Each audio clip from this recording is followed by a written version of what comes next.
Millions of years ago, dinosaurs ruled the Earth, sometimes reaching enormous sizes. To this day, these reptiles are considered a symbol of the size and strength that animals can achieve. However, no land or air animals could afford to reach the size of those living in the water. Even the largest dinosaur known to us cannot compare to probably the largest animal that ever lived on Earth, which we can observe even today. The blue whale, a cetacean, can reach a weight of almost 200 tons.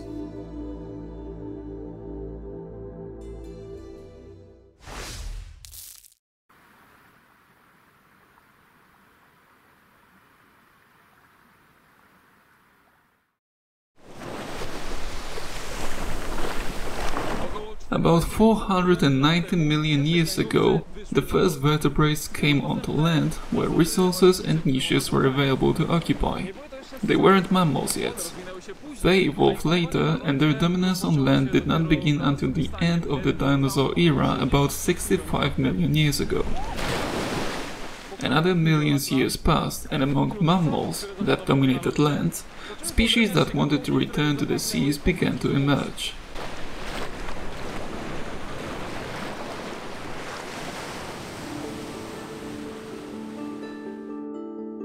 Finally, cetaceans were born, mammals closely associated with the aquatic environment, which evolved from artiodactyl mammals.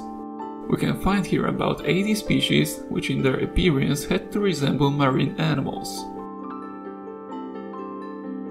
For this reason, they, for example, almost completely lost hair and developed a thick layer of fat tissue. Their bodies became streamlined, and their limbs were reduced or transformed into fins. Instead of a tail, they have a caudal fin.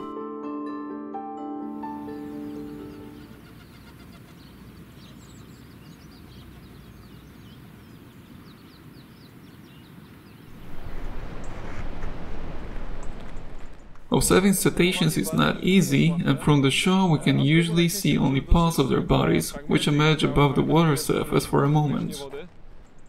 Sometimes we can also see the whole animal which jumps somewhere above the waves, but I'm not counting on that now. However, seeing just the back or the caudal fin is already an unforgettable experience. Such difficulties in observations mean that these mammals are still relatively poorly known and hide their secrets quite well. But fortunately, we know more and more about them.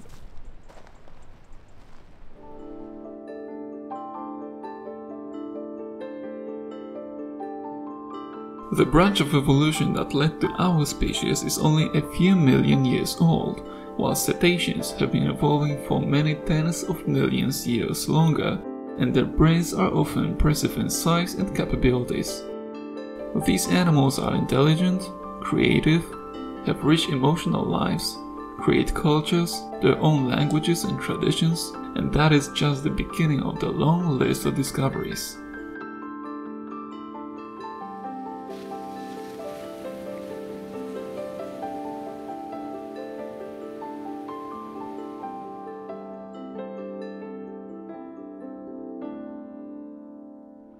Cetaceans also include dolphins. The most popular and recognizable species is probably the bottlenose dolphin, but we have already identified over 40 species of these mammals. I know that a few of them live here too.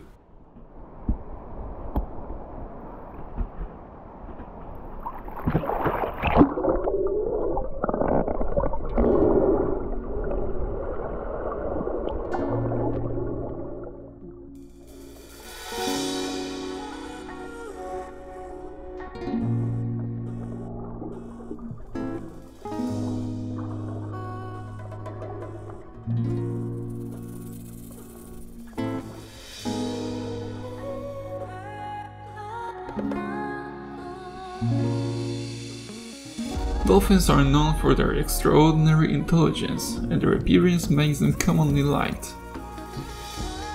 It is worth remembering, however, that they are specialized predators, hunting mainly fish and mollusks.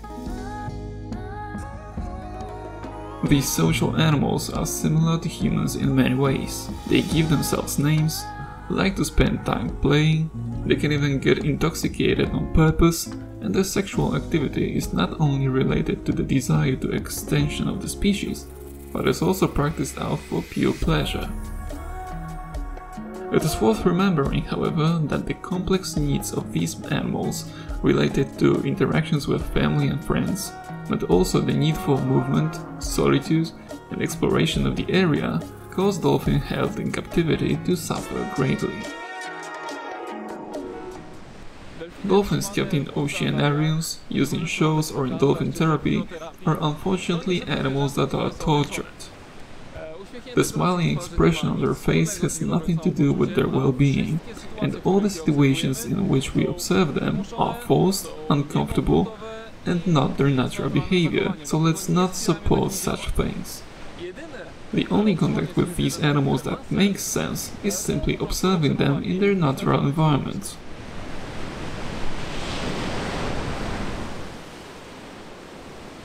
In places where these mammals live, you can easily find people who organize ethical dolphin watching tours.